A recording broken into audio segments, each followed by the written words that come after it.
여러분 안녕하세요. 한글 이야기를 들려드리는 우아한 노년의 이훈실입니다. 오늘은 한글과 영어에 관해서 알아보겠는데요.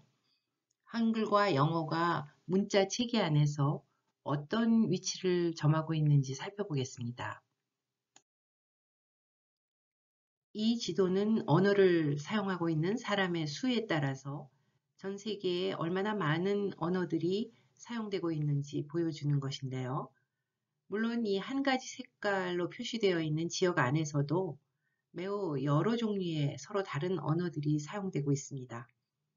그래서 실제로 현재 사용되고 있는 언어를 살펴보니까 모두 7천여 개가 넘는다고 해요.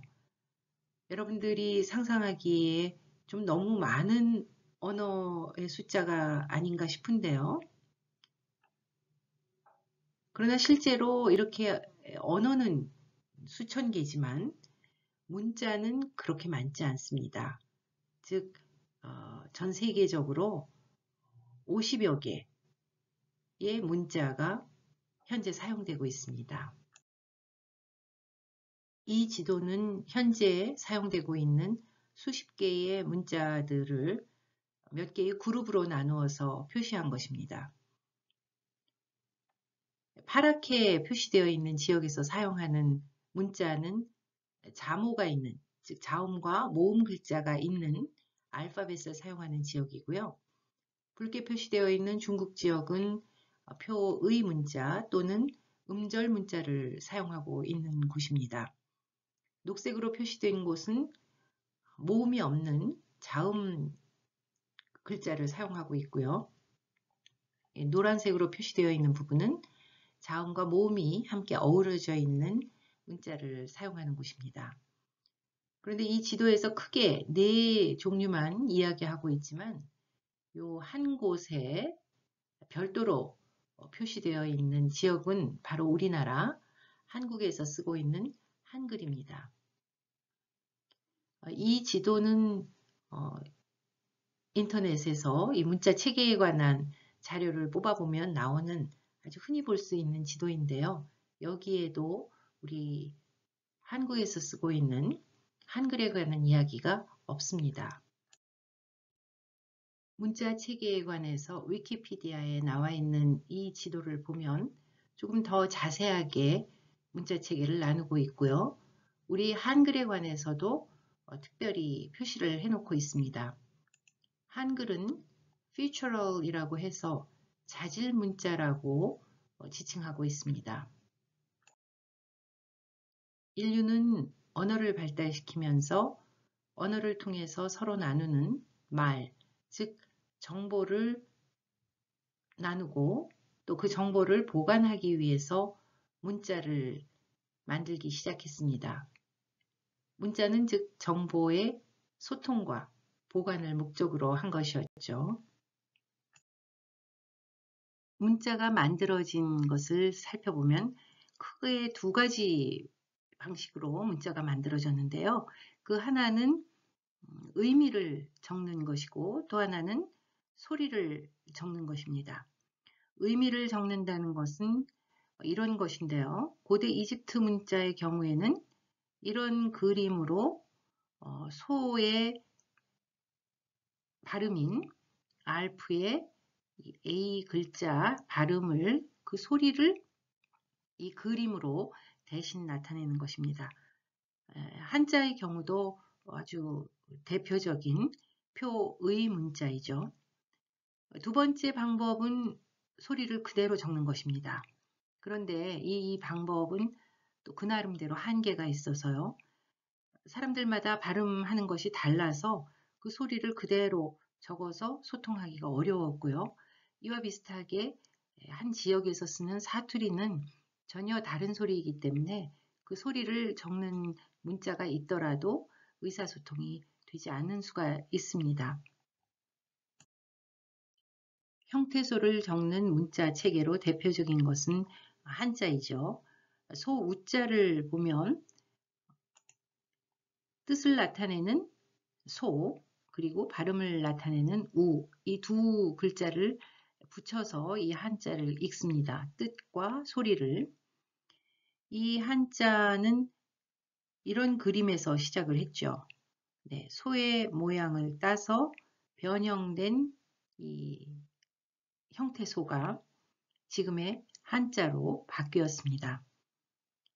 고대 이집트 문자도 이런 소의 머리를 나타내는 형태소를 그림으로 만들고 이것이 이제 이런 문자 모양으로 바뀌면서 소의 이름이 알프인데 소를 알프라고 불렀는데 그 제일 첫 글자 발음인 아 발음을 나타내는 글자로 바뀌게 된 것입니다. 한자의 기원은 갑골 문자이죠. 은나라 시절에 발견된 만들어진 이 갑골 문자를 보면 소 우자에서처럼 각종 모양을 나타내는 부호 같은 그림들이 있는데 이것이 이제 나중에 한자로 발전하게 됩니다. 현재 우리가 사용하고 있는 영어 알파벳의 기원을 찾아보면 그 역시 지금까지 설명한 사실 그 형태소를 적는 것과 큰 차이가 없습니다. 와디 엘 홀 문자라고 하는 이 문자는 이 돌에서 이렇게 발견이 되었는데요. 여기 보면 사람 모양이라든지 뱀 모양이라든지 또는 집 모양이 새겨져 있습니다.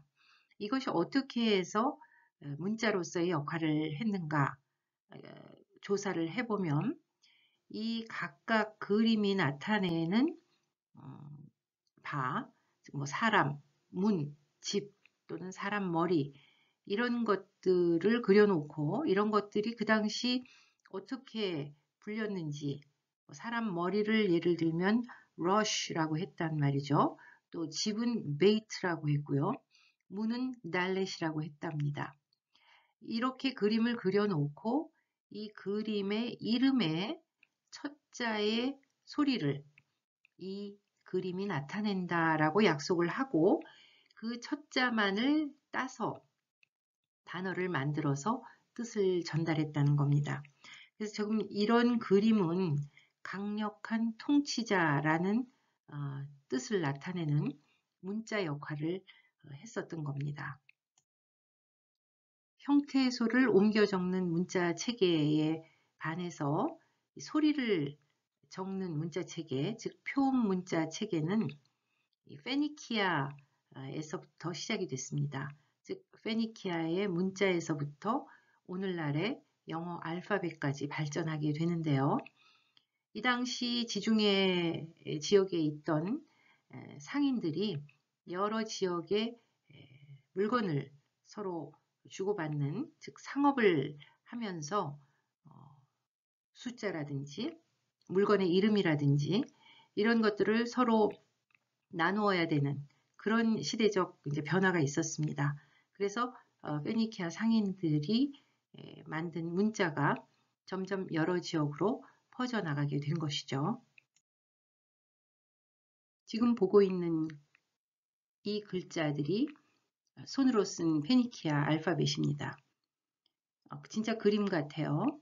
그런데 이 각각의 이 그림은 의미와 소리를 별도로 갖고 있습니다.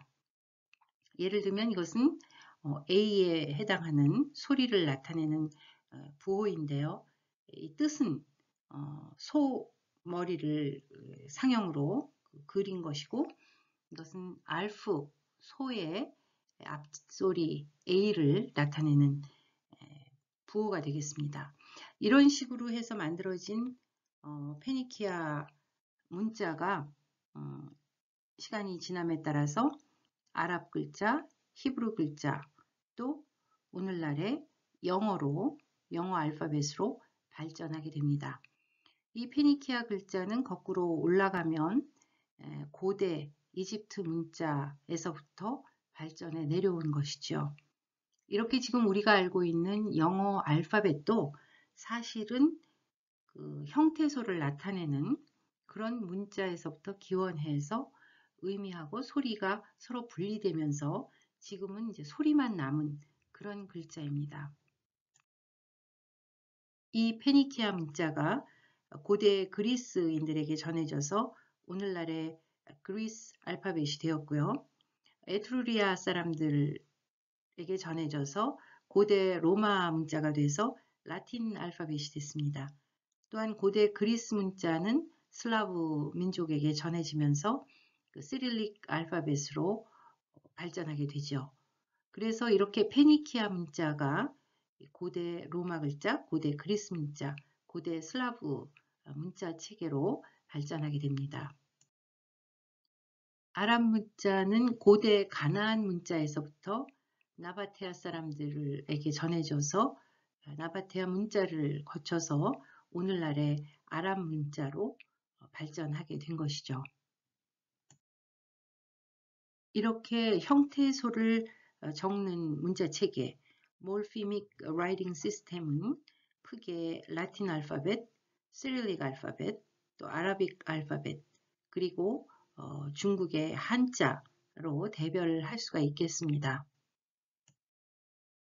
앞서 지도를 통해 문자 체계를 간략히 살펴보았습니다만 학자들이 분류해 놓은 문자 체계를 통해서 다시 한번 정리를 해보겠습니다. 문자 하나하나가 단어나 형태소 그리고 음절을 나타내는 그런 부류가 있겠는데요. 그런 문자 체계는 대표적으로 한자가 이에 속하겠습니다. 그리고 뜻은 나타내지 않지만 음절 하나를 나타내는 문자는 일본의 가나 문자 체계가 있겠고요. 그리고 자음만을 갖고 있는 아라빅 알파벳은 또 다른 분류가 되겠습니다. 그리고 영어 알파벳을 포함한 알파벳 계통은 자모, 자음과 모음을 갖추고 있는 것이고요. 그리고 자음 문자 중에서도 특수한 모음을 자음과 같이 붙여서 쓰는 인도의 대화가나리 같은 문자는 또 다른 분류가 되겠습니다. 그리고 우리 한글은 자질 문자라고 해서 아주 특징적인 독특한 자질을 나타낸다고 분류를 별도로 하고 있습니다. 다시 말해서 문자 체계는 크게 자음 문자 체계가 있고 자음과 모음을 모두 갖춘 문자 체계가 있으며 그 중에서도 자질을, 소리의 특질을 문자 하나하나가 잘 나타내고 있는 자질 문자, 크게 그렇게 셋으로 나눌 수가 있겠습니다. 자음 문자 중에서도 지금 우리가 살펴본 페니키아 자음 문자, 아랍 문자, 히브리 문자는 모두 자음만 있는 그런 문자 체계입니다. 그리고 인도의 데바나가리 문자는 특수한 모음이 자음에 함께 붙어서 발음되는 그런 문자 체계입니다. 그런 가운데 한글은 아주 특수한 문자 체계라고 이야기하고 있습니다. 자질 문자 체계이죠. 그렇다면 자질 문자라는 게 무엇인가? 그 자질은 문자 하나하나가 소리의 특성을 각각 다 표시한다는 뜻입니다. 그런 의미에서 우리 한글은 소리를 그대로 정확하게 적는 그런 문자라는 것이죠. 그래서 한글의 탄생을 조술한 노마 히데키 선생 같은 분은 문자의 전파, 문자의 발생 역사를 살펴볼 때 훈민정음, 우리 한글은 다른 여타의 문자들하고 전혀 관계없이 새롭게 탄생한 문자라고 이야기하고 있습니다. 지금까지 살펴본 것처럼 대부분의 문자들은 그 형태소를 나타내는 그런 부호에서 시작을 해서 그 형태소의 의미와 소리가 분리되면서 결국 오늘날에는 그 소리가만이 남아서 문자로서 역할을 하고 있는데요. 한글, 훈민정음은 우주 원리인 음양오행의 이론을 토대로 해서 새롭게 창제한 것이고 또 이 글자는 우리 말소리의 원리를 그대로 적용한 것이기 때문에 소리가가 달라진다고 해도 그 소리를 정확하게 적을 수 있는 문자가 된 것입니다. 말소리의 관점에서만 본다면 크게 문자 체계는 음절 문자와 음소 문자로 나눌 수가 있습니다. 한자, 또 일본의 가나, 일본 문자는 한 글자 하나가 한 음절을 나타내는 것이죠. 그런 반면에 한글이나 영어 알파벳은 글자 하나가 몇 개의 음소로 나뉘어질 수가 있습니다. 그래서 예를 들면 여기 지금 마자를 볼 때 한자, 중국 문자 마는 그 이상 더 나뉘어지지 않죠. 즉 음소로 나뉘어지지 않습니다. 일본 문자도 이 글자가 마 소리로서 음소가 나뉘어지지 않습니다.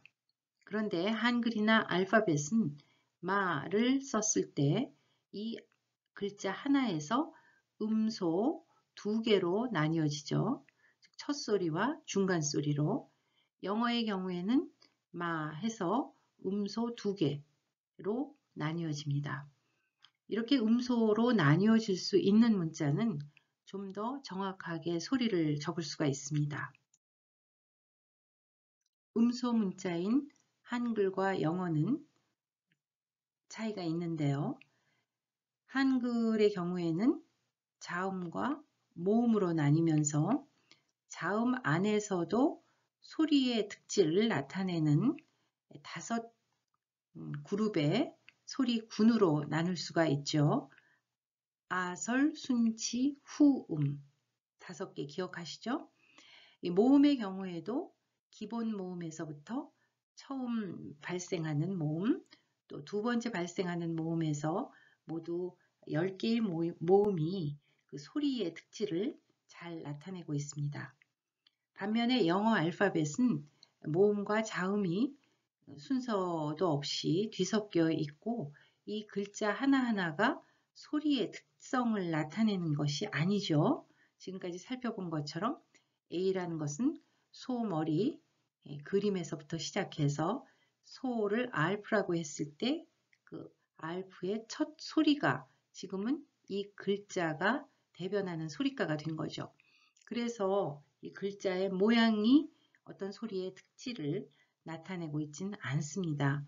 그래서 한글은 단순한 음소 문자가 아니고 어떤 체계를 갖추고 있는, 체계라는 것은 소리의 체계죠. 소리의 체계를 가지고 있는 자질 문자라고 부르게 된 것입니다. 지금까지 이야기한 것을 다시 한번 정리하면 자음 문자가 가장 단계가 낮다고 할까요?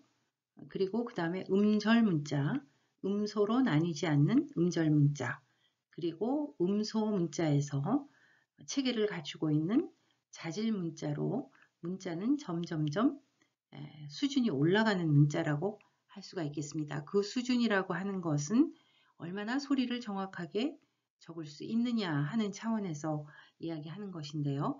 따라서 한글은 자음 문자나 음절 문자 또는 단순한 음소 문자보다 더 독특한, 더 우수한 특성을 갖고 있는 문자라고 얘기할 수 있습니다.